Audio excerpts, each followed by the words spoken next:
Commander Minji Park stood tall before the assembled Galactic Council, her shoulders squared despite the crushing weight of responsibility. As Earth's final representative, she had come to deliver a message that would forever alter the course of interstellar politics. The council chamber was a vast dome, its walls lined with representatives from over 300 alien civilizations. Minji could feel their eyes on her, some curious, others hostile. The air smelled faintly of various alien biochemistries, a mixture that humans had never quite gotten used to in their 3 centuries of council membership.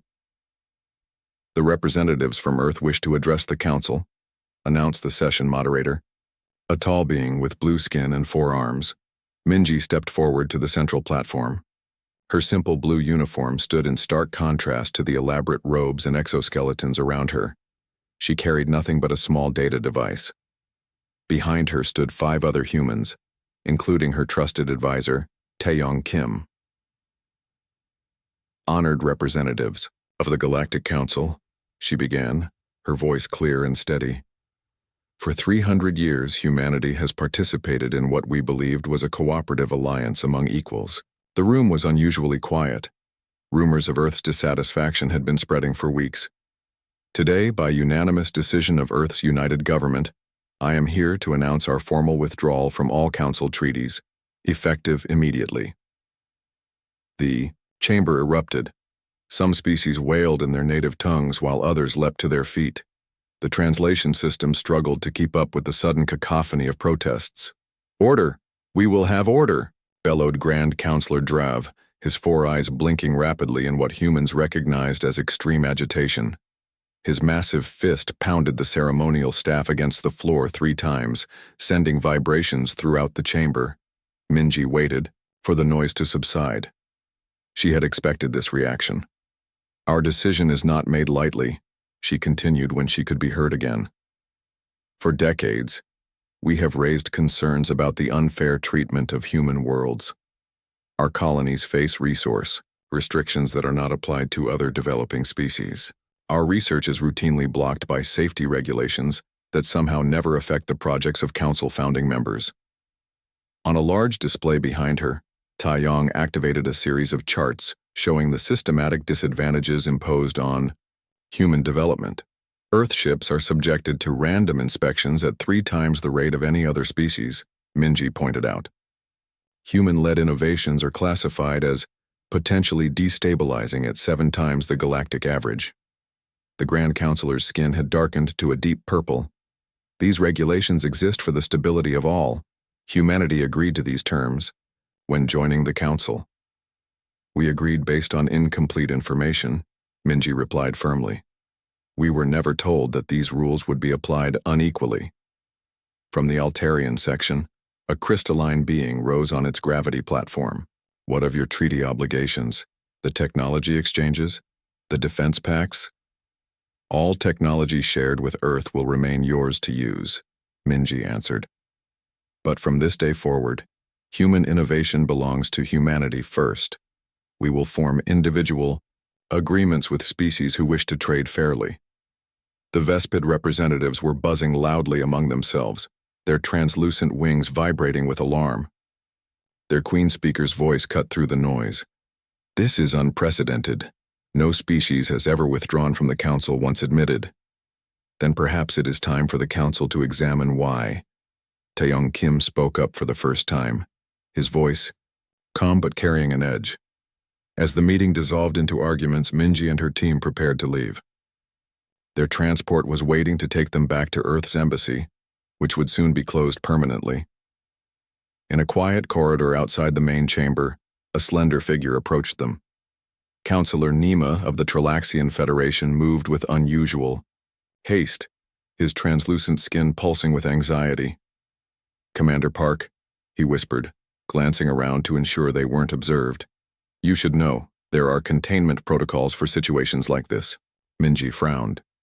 "Containment protocols?" "Procedures established long before humanity joined the Council. They have not been activated in 12,000 years."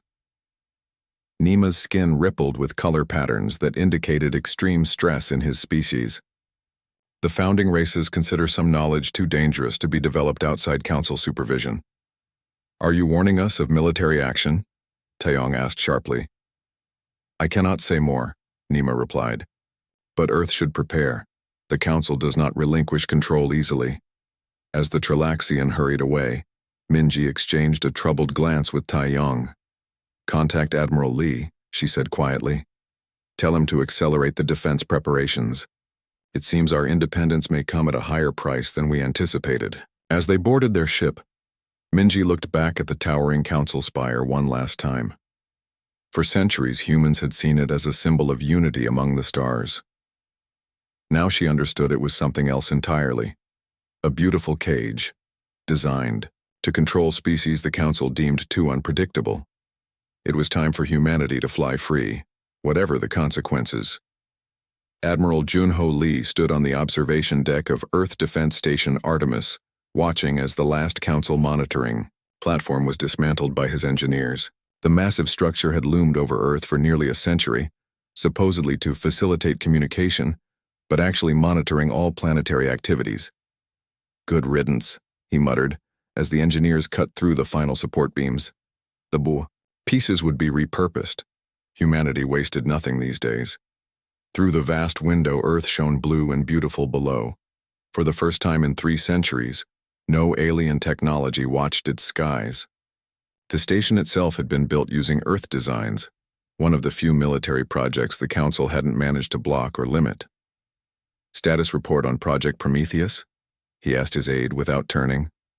Lieutenant Do-hyun Kang consulted his neural interface, a small blue light blinking at his temple.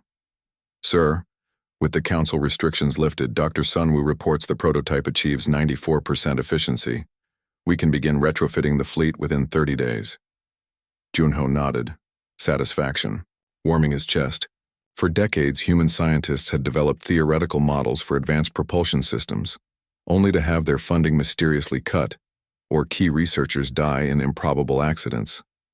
Now they understood why. And the defense grid?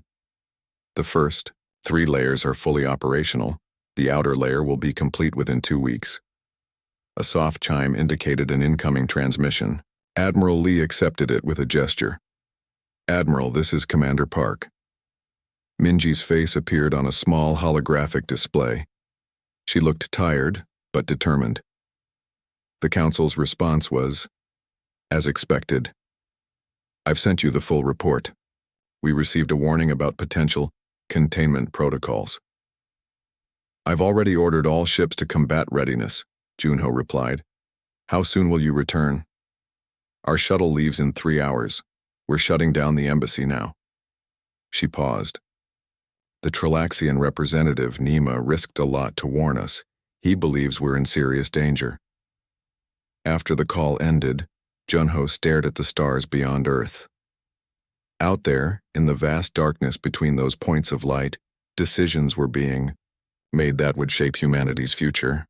On Earth, Chief Diplomat So Min-yoon faced a parade of alien representatives seeking private agreements with humanity. Her office, once decorated with gifts from Council worlds, now held only Earth artifacts. She had removed the alien items the day after the withdrawal announcement. The Medullan Imperium offers exclusive trade rights in exchange for continued sharing of your artificial gravity technology. Offered an envoy whose species resembled iridescent octopi, its tentacles moving gracefully in the water-filled environmental suit. Interesting, Soman replied coolly. Considering your government voted 3 times to restrict our development of that very technology. The Medullan's skin flashed with embarrassed patterns. Political realities, you understand. But now we wish to be friends. Friends don't restrict each other's growth, Soman replied. But we are open to fair trade. Equal exchange, not exploitation. By the end of the day, she had met with 12 species, all suddenly eager for Earth's friendship. Some seemed genuine, mostly the newer council members who had themselves faced restrictions. Others transparently sought to maintain control through different means. As Soman reviewed her notes that evening, her security chief entered the room with a grim expression. Madam, we've intercepted communications between several council embassies. They're coordinating some kind of response to our withdrawal. Soman wasn't surprised. Military? Unclear. But they mentioned something called the Verdi Protocol. We can't find any reference to it in our databases. The assassination attempt came during a public address by Earth's president. The crowd had gathered in Unity Plaza to hear about the planet's new independent status. Security Director Jiwoo Choi scanned the audience from her position near the stage, something triggering her instincts. There, a slight ripple in the air like heat rising from pavement. But the day was cool. Possible phasic infiltrator, Section 3, she barked into her comm unit. The ripple moved quickly toward the stage. Jiwoo didn't hesitate. She fired her pulse weapon directly at the disturbance. The energy blast connected with something solid, and suddenly, a tall, thin figure became visible. Its translucent skin now glowed bright red where the blast had hit. In its hand was a crystalline device, a molecular disruptor banned on most civilized worlds. The crowd scattered in panic as security forces surrounded the would-be assassin. Jiwoo approached cautiously, her weapon still trained on the alien. "Why?" she demanded. "Your species voted for peace policies in every council meeting." The phasic skin rippled with patterns Jiwoo couldn't interpret. Humans, too dangerous, uncontrolled. Council was right. Some species need guidance. As security officers took the assassin away, Jiwoo exchanged troubled glances with her team. This wasn't just about politics or resources. Some species genuinely feared humanity's potential when freed from council restrictions. That night, Earth's leadership met in an underground facility. Commander Park, freshly returned from the council world, shared her warning about containment protocols. Admiral Lee reported on fleet readiness, and Security Director Choi presented evidence that the assassination attempt was not isolated. Similar plots had been foiled in 3 human colonies. "They're afraid of us," President Yoon said simply. Not angry, not offended, afraid. "Then they should be," Admiral Lee replied, "because we're just getting started. They've established blockades at every navigational nexus within 2 light years of Seoul," reported Captain Hyunwoo Bae from the bridge of the EDS Indomitable. The holographic display showed red markers where council ships had positioned themselves. Defense. Minister Yoon Jae-ryu studied the display with narrowed eyes. Her gray uniform bore no decorations. She had removed her council service medals the day Earth withdrew. "How many species are participating in the blockade?" she asked. 17 council members have contributed ships," Captain Bae replied. "The Altarians and Vespids have the largest presence." "And the non-participating species?" 8 have formally protested the action. 6 have withdrawn their representatives from council proceedings in solidarity with Earth. Minister Ryu nodded slowly. Not all aliens viewed humans as threats. Some younger species had faced similar restrictions from the council elders. "The blockade is designed to starve us of essential resources," she said. "They believe without access to exotic materials from council worlds, our technology will stagnate." But they had underestimated human adaptability. Within months, Earth's industries transformed limitations into opportunities. Engineer Yuna Jang led a team that developed an alternative to council-controlled nanofibers using Earth's abundant carbon resources. Her manufacturing process was twice as efficient. When alien pharmaceuticals became unavailable, Dr. Minho Park discovered that certain deep-sea organisms on Earth produced similar compounds. His breakthrough earned him the Global Science Prize. "We're showing them something they don't understand," President Yoon told her cabinet during an emergency meeting. "Self-sufficiency." However, not all challenges could be solved with innovation alone. Food supplies dwindled on the outer colonies. Earth's military could escort some supply ships through the blockade, but not enough. People were going hungry. The council had calculated that hunger would bring humanity back into the fold. They were wrong. "We have confirmation," Admiral Lee announced one morning. "Our allies on Proxima B have agreed to trade food for our new carbon fiber technology." "But Proxima is controlled by the Medullan Imperium," Minister Ryu said with surprise. "They're part of the blockade." "The official government is, but the local population is helping us smuggle supplies. It seems we're not the only ones tired of council restrictions. The first direct military confrontation came 3 months after the blockade began. The research vessel Horizon was returning from a deep space mission that had launched before the withdrawal. Captain Jimin Kwan received a transmission as they approached the Sol system. Earth vessel Horizon, this is the Council inspection fleet. Righteous purpose. You will power down and prepare for boarding. Captain Kwan's face remained calm on the view screen as he responded to Admiral Lee. They claim they need to inspect for restricted technologies we might have acquired during our mission. The Horizon contains no restricted materials under our former treaty obligations, Admiral Lee instructed. Refuse the inspection.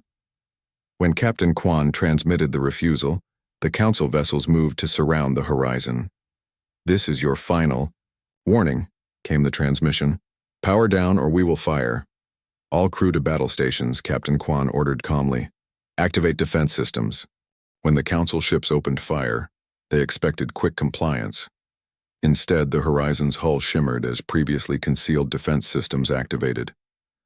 Energy shields, technology the Council thought humans were decades from developing, absorbed the initial barrage. The Horizon didn't flee. It fought back. 2 Council ships were disabled in the first exchange. The others, suddenly facing unexpected resistance, retreated in disarray. How? Demanded the Council fleet commander in a final transmission. Those systems weren't in your registry.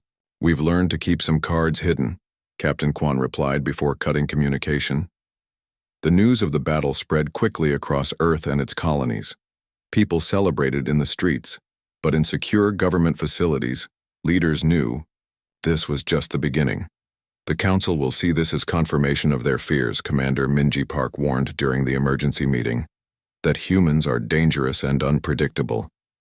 Good, replied Admiral Lee. Let them fear us. Perhaps then they'll leave us alone. But Commander Park shook her head. Fear rarely leads to peaceful solutions. It leads to escalation.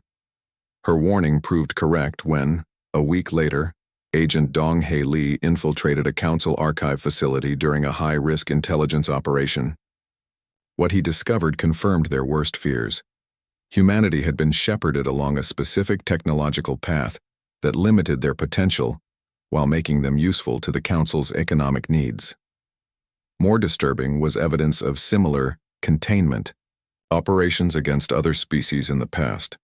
2 had been driven to extinction when they refused to comply.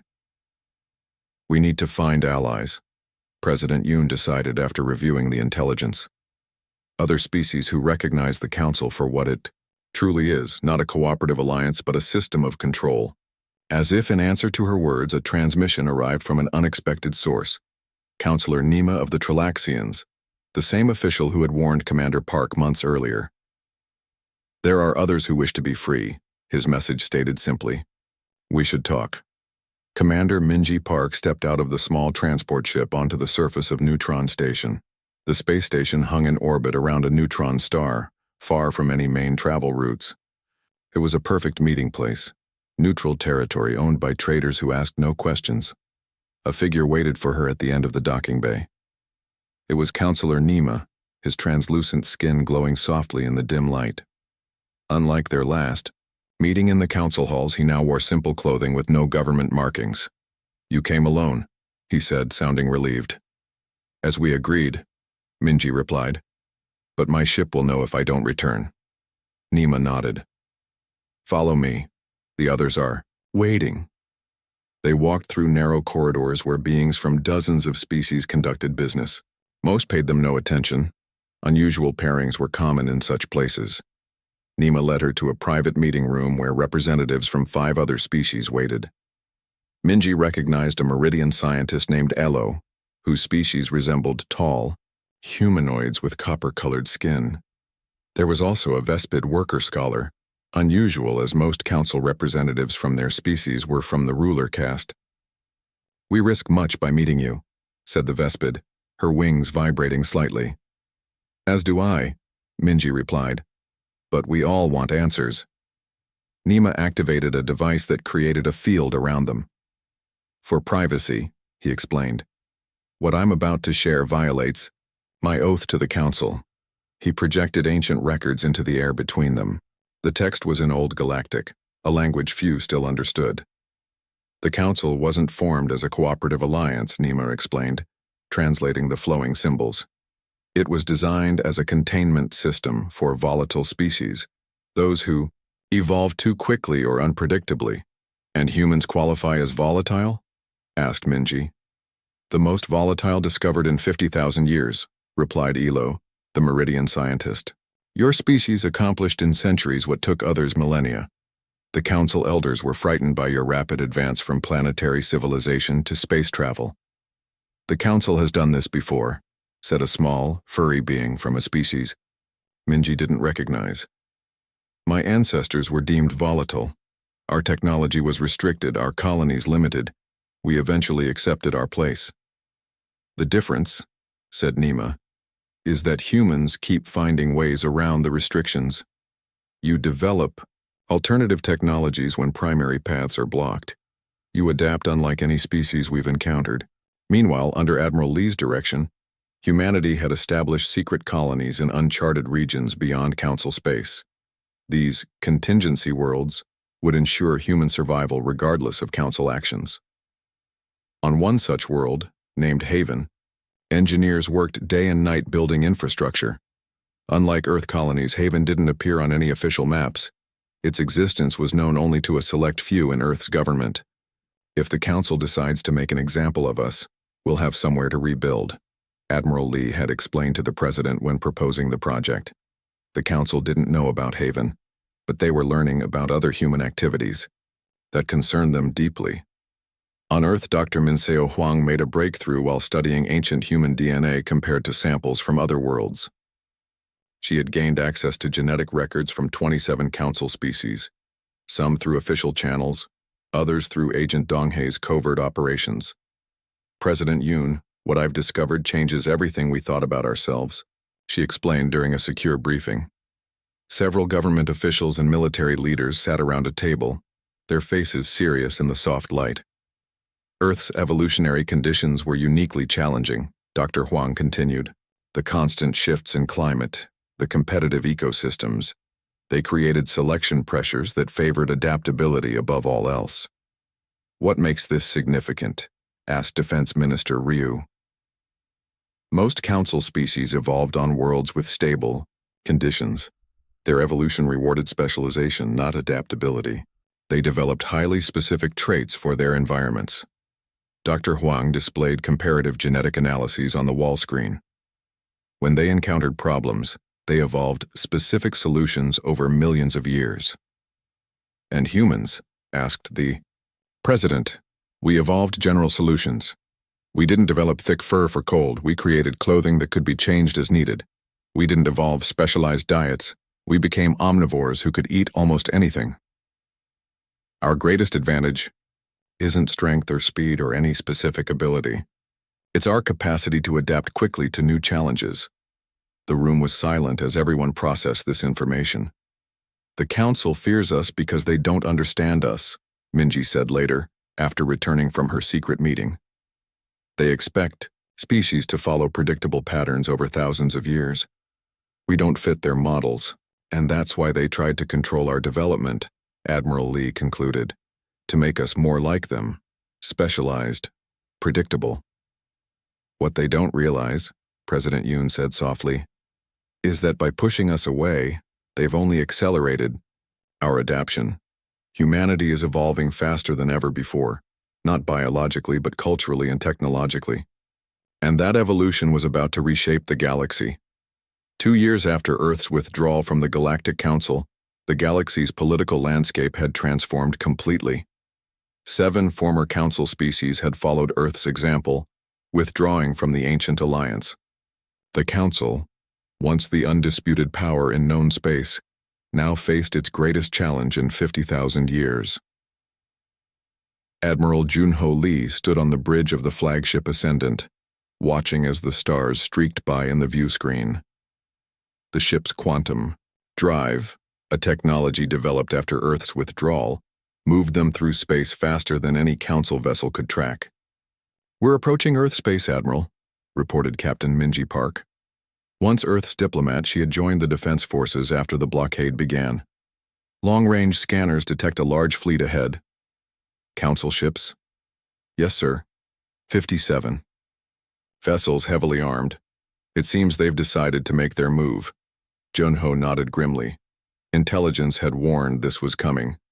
After 2 years of watching human innovation accelerate beyond Unsil predictions, the elder species had decided Earth was too dangerous to leave free. "All hands to battle stations," he ordered calmly. "Prepare defensive systems." The view screen showed Earth in the distance, blue and beautiful. Between the planet and the Ascendant loomed the Council Armada, ships of various designs reflecting the different species that had built them. A transmission came through. The face of Grand Admiral Drav appeared. His 4 eyes narrowed. "Humans of Earth," he said, his voice translated into emotionless standard. "You have violated the ancient laws of stability. Your uncontrolled development threatens the balance of galactic civilization. You will surrender your new technologies and return to Council supervision, or we will be forced to take action." Admiral Lee exchanged a glance with Commander Park before responding. "We respectfully decline," he said simply. The Council fleet opened fire immediately, energy weapons blazing toward Earth's defensive line. But something unexpected happened. The energy beams struck what appeared to be invisible shields surrounding Earth and then redirected themselves back toward the Council ships. "They still don't understand us," Lee remarked to Commander Park. "Even now." The shield technology was Dr. Sun Wu's latest breakthrough, a system that absorbed energy weapons and redirected them. The Council fleet's own power turned against them, disabling several ships in the first volley. "Second wave incoming," called the tactical officer. "Activate the QE net," ordered Admiral Lee. Across Earth's defensive perimeter, small satellites activated simultaneously. They formed a quantum entanglement field that disrupted the Council ships' targeting systems, causing their weapons to fire randomly into space. The battle was over in minutes. No human ships were lost. 12 Council vessels were disabled, the rest retreating in disarray. 3 months later, representatives from 22 species gathered in the newly constructed Unity Station orbiting Earth. Some were former Council members who had withdrawn. Others were younger species who had chafed under Council restrictions for centuries. President Soman Yoon addressed them in the Great Circular Chamber, designed to resemble Earth's ancient United Nations, but adapted for beings of all shapes and sizes. "For too long, the galaxy lived under a system that valued stability over growth," she said, her voice calm but firm. "The Council was not what it claimed to be. It was a system of control, designed to prevent what its founders feared: change." Heads nodded around the chamber. Many had discovered similar truths in their own archives after Earth's example encouraged them to look deeper. "The Alliance of Free Worlds will be founded on different principles," President Yoon continued. "Innovation, self-determination, true cooperation. Not all species develop at the same rate, nor should they be forced to. The true strength of sentient life lies in our differences, not in forced conformity." As the delegates erupted in approval, Minji Park exchanged glances with Admiral Lee. Neither had expected to be here when Earth made its stand 2 years ago. They had feared extinction, not victory.